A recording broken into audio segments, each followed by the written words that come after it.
recorda quem forneceu? Agora eu sei por conta da mídia, mas antes na época não tinha também. A reforma, essas alterações, o projeto foi executado? Foi executado. Toda essa. Você está perguntando se terminou?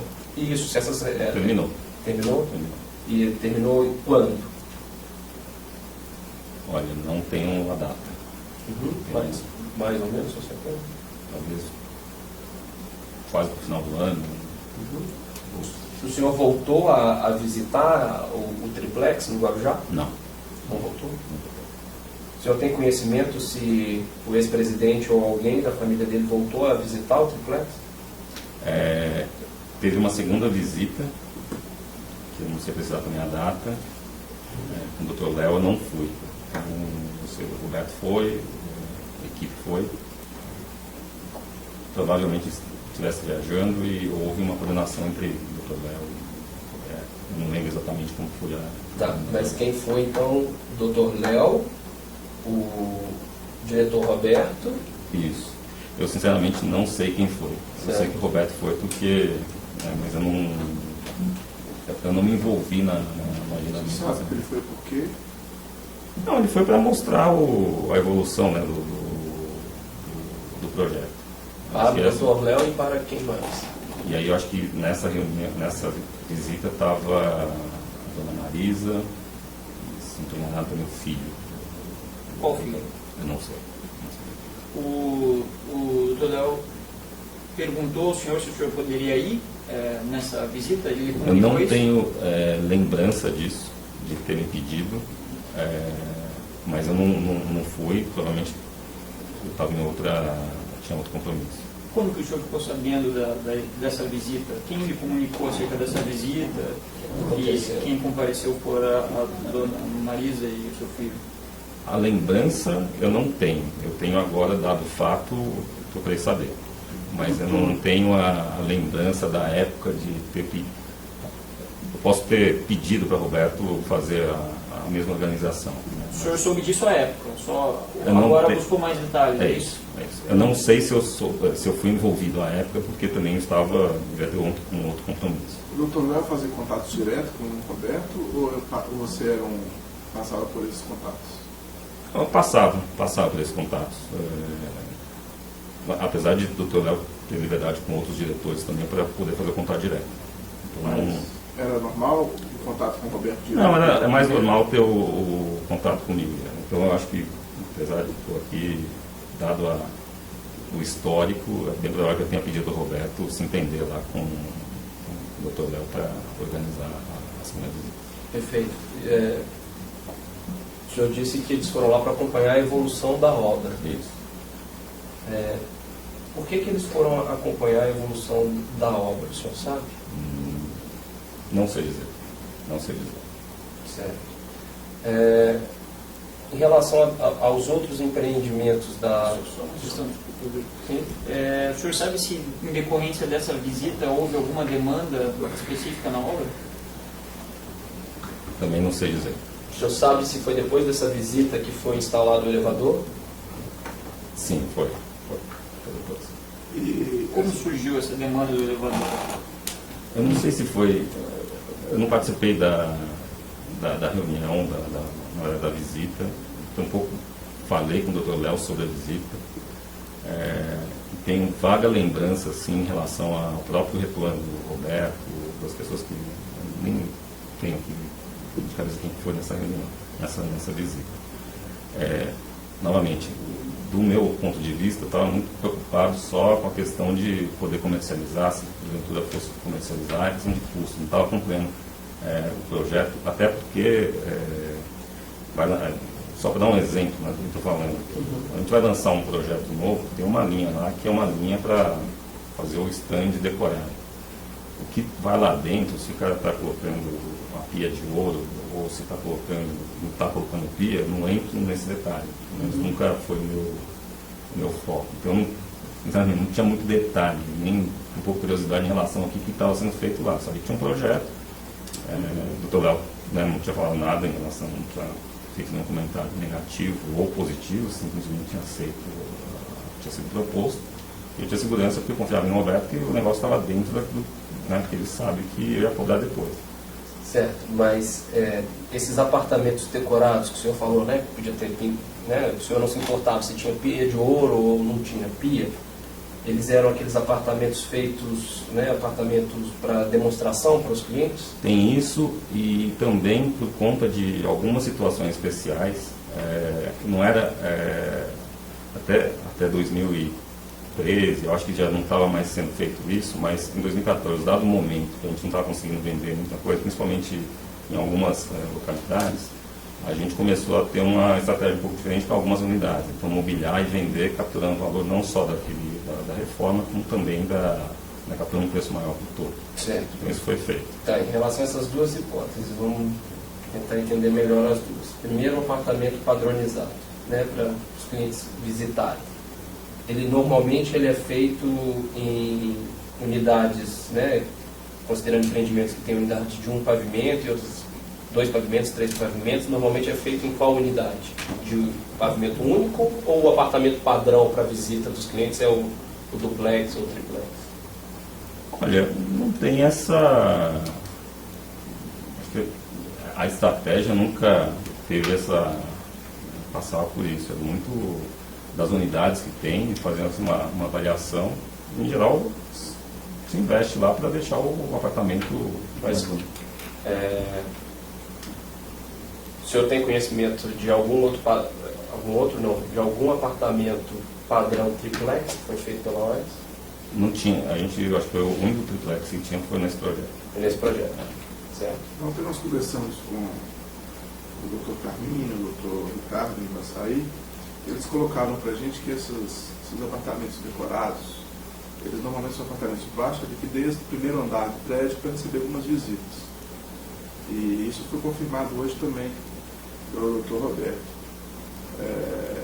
É isso mesmo? Dos decorados, sim. Você tem, quando você lança o projeto, até porque o primeiro apartamento ficar pronto, que é o que está no primeiro andar, então você faz isso enquanto o projeto está em construção. A estratégia que eu estou falando, que isso aconteceu ao longo de 2014 também, são projetos já prontos, que aí sim escolher essa unidade que tinha preferência por vender. No caso que você se referiu, são nos projetos que estão em construção. Né? E eles fazem no primeiro andar, que é o primeiro a ficar pronto. Então, por certo, esse triplex no Guarujá não era um apartamento padrão para visitação, esse de monstruário. Não é nem de visitação, nem padrão da própria empresa. Né? Certo. Não é de visitação. E com relação a esses apartamentos que o senhor mencionou, terem sido feitas essas modificações para acelerar a venda, isso era feito dentro de um processo de negociação com um cliente específico ou era feito... Não necessariamente. Eu acho que eu também não posso dizer nem que sim nem que não, mas a estratégia era agregar valor para poder vender. E quais eram essas modificações que eram feitas? Novamente, eu não entrava muito no detalhe, era muito mais, olha, vamos decorar a unidade para vender. Né? Que entrava, mas você passava esse reporte para quem? Não, a gente tinha uma reunião de diretoria toda semana. Eu acompanho venda, se está vendendo, se não está vendendo, se tiver um problema específico, crítico, crônico, e aí abria para todo mundo poder discutir e ver se tinha... O senhor é um executivo da parte de finanças. Quanto era investido mais ou menos nessa tentativa de torná-lo mais digamos, vendável esse produto, de regra? Assim, o que a minha preocupação sempre foi, não era quanto ia gastar, era quanto o preço que ia ser vendido depois para poder recuperar. Então, e eu não tinha unidade a unidade, eu não fazia a gestão da unidade, do que eu quero ter tanto naquela unidade. Estava falando de um negócio que tinha centenas de unidades. Então, essas outras unidades... Mas, por exemplo, era normal que se investisse 50% do valor do imóvel em decoração, em benfeitorias? Eu acho que é um número que, até para o apartamento decorado do lançamento desse sim, do primeiro andar, se gasta quase o valor do apartamento. Né? Mas esse o senhor mencionou que era para servir de monstruário. Isso. Estamos falando dos outros, dos apartamentos que o senhor me falou que... Que foram situações que, para ser sincero, eu não visitei nenhum deles para saber o padrão. A minha preocupação, novamente, era que eles fossem, né, pudessem ser vendidos. Não era a preocupação de ter uma unidade específica com um determinado acabamento para poder vender. Essa a questão de ser apartamento para mostruário, isso a gente descartou. Você disse que vocês então reuniram na diretoria e alguns apartamentos, vocês falaram que talvez colocaram lá um armário, alguma coisa para decidir isso. A execução dessa decisão cabia a qual diretoria? A da regional.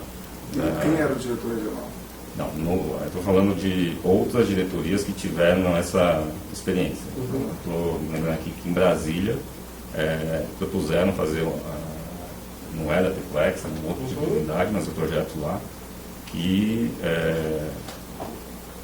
que o pessoal acreditava que se houvesse a possibilidade de decorar, até porque o que foi sempre discutido, né, nessas ocasiões, é que quando você entrega o imóvel, entrega um imóvel lá sem piso, sem nada, você financia, o cara quando vai financiar, o comprador vai financia aquele valor. Né? E aí em cima disso ele incorre todos os custos que ele não consegue financiar, né, para mobiliar.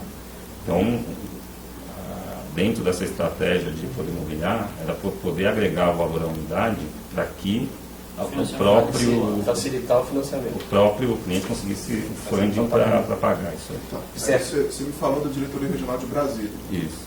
Qual outros? Quais outros? Eu acho que teve mais em Brasília porque a gente estava com problema de vendas em Brasília. Poderia ser porque em Brasília o custo do imóvel é muito caro, os apartamentos são menores, as pessoas normalmente eles têm a peculiaridade do mercado local, seria? Foi uma troca de ideias com o diretor de Brasília que sentia isso uma oportunidade. E, novamente, como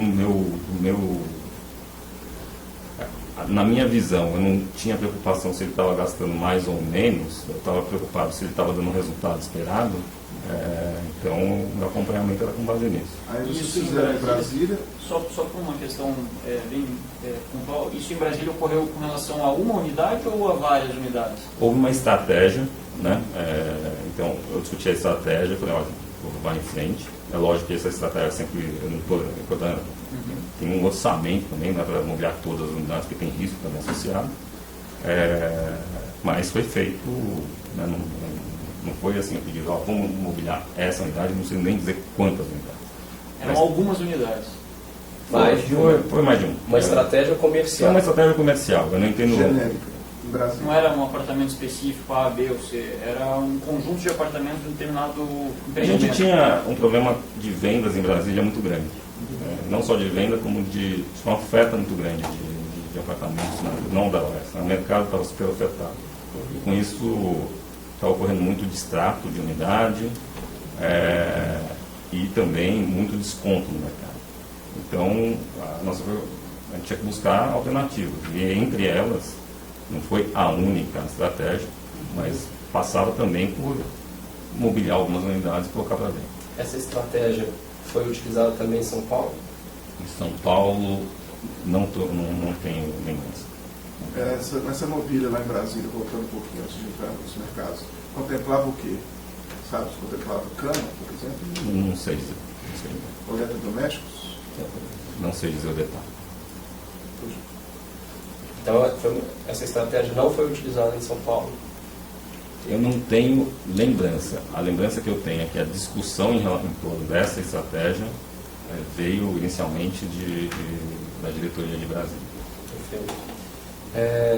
O doutor Carminho e o doutor Ricardo também mencionaram que houve uma época que o mercado trabalhava com uma forma de oferecer plantas personalizadas. Em 2013, eles disseram, eu só me engano, foi o doutor Carminho que disse que em 2013 já não se trabalhava mais. Mas era, segundo o que eles disseram, era uma possibilidade da construtora personalizar a planta, tirar um quarto ou acrescentar um quarto. O senhor se recorda desse período? Sim. A OS ofereceu, em algum período, esse tipo de serviço? Logo em 2008 e 2009, esse serviço existia. Então, o cliente tinha uma possibilidade de customizar a unidade dele. Certo. Então, ele pagava um X a mais para ter uma planta. Não sei, sinceramente, eu não lembro se era fazer o que quiser ou se tinha algumas características que ele podia Mas em relação ao procedimento, o senhor poderia nos dizer se primeiro a pessoa comprava o apartamento e depois ela dizia o que ela queria e aí então a construtora fazia a modificação? Ou primeiro a pessoa falava o que ela queria, a construtora fazia a modificação e então ela comprava? Não sei dizer. Em termos financeiros, né, o senhor disse também que não se fazia essa estratégia de imobiliar apartamentos porque envolvia um risco muito grande. Existiria um risco grande em se alterar um apartamento de acordo com o gosto de uma pessoa e ela depois não ficar com esse apartamento? Não, esse risco existe. O senhor disse também que o Dr. Léo era próximo de alguns diretores. Na época em que o senhor ocupava a presidência da OAS Empreendimentos, o Dr. Léo era mais próximo de quem? Olha, Além do senhor? Dos diretores, em relação a Humberto Garrido, Fernando Garrido, Eduardo Villanova, Lucas Gordilho, Paulo Gordilho, Ricardo Embaçaí, Carlos Frederico. não, sem dúvida o Paulo Gordilho, que tinha anos de casa. Certo. É a pessoa de confiança do Dr. Léo Pinheiro? Não sei se de confiança, mas é uma relação de muitos anos. O senhor disse que acompanhava as vendas de uma forma geral. Disse também que a OAS, né, esses empreendimentos da Bancop, não tinha nenhum outro triplex. Não tinha, acho que não tinha. O senhor disse também que o ex-presidente Lula visitou no início de 2014. Depois, em agosto de 2014, houve uma nova visita. O senhor se preocupava com a venda desse imóvel? Depois que ele estivesse pronto, ia ser parte da cobrança também, assim como qualquer outro. Esse apartamento, ele era divulgado para venda? Olha, eu não tenho a informação se não era. Tampouco sei se era, mas estava... Não sei se havia qualquer tipo de restrição em relação ao apartamento. Se comentava dentro da OAS a respeito de a quem pertenceria esse apartamento? Não, o que era... Acho que todo mundo sabia disso aí, era que o presidente Lula tinha algo lá. Agora, se era unidade triplex, se não era, não sei se era conhecimento, até porque a gente não via dessa forma, né? Porque tinha uma unidade lá que não estava no nome dele, estava no nome da empresa. E principalmente que eu estava fiquei fora da empresa por alguns anos, depois voltei para o empreendimento, que foi um investimento anteriormente, quando eu assumi, assim, nunca nem passava na minha cabeça, não tinha essa memória de ter que ter uma atenção especial para uma unidade X ou Y. Foi muito mais, me chamou a atenção depois que houve a visita e que foi um interesse do presidente Lula em visitar. Só isso. Certo, mas o senhor é uma pessoa que passou 3 anos na diretoria financeira. Disse que tinha preocupação, né, de controle dos recebíveis, controle dos cooperados. Uma unidade que custava R$1,5 milhão recebeu investimentos da ordem de R$1 milhão. Tá? O senhor não se preocupava de quem era, ou algo que o presidente Lula tinha no condomínio era esse triplex? Não, eu tinha ciência que ele tinha um direito que nunca tinha sido exercido. Mas eu nunca, pelo menos nunca foi me falado que aquela unidade era para ele. É lógico que depois da visita eu vi que havia um interesse, né, mas também não houve nenhum pedido para que não fosse vendido para ninguém e nunca também passei essa orientação para ninguém. Perfeito. O senhor disse que sabia que ele tinha uma cota que nunca foi exercida, um direito, acho que foi falado. Eu sabia que ele era participante a única coisa que eu sabia, que ele era um cooperado. Daquele empreendimento.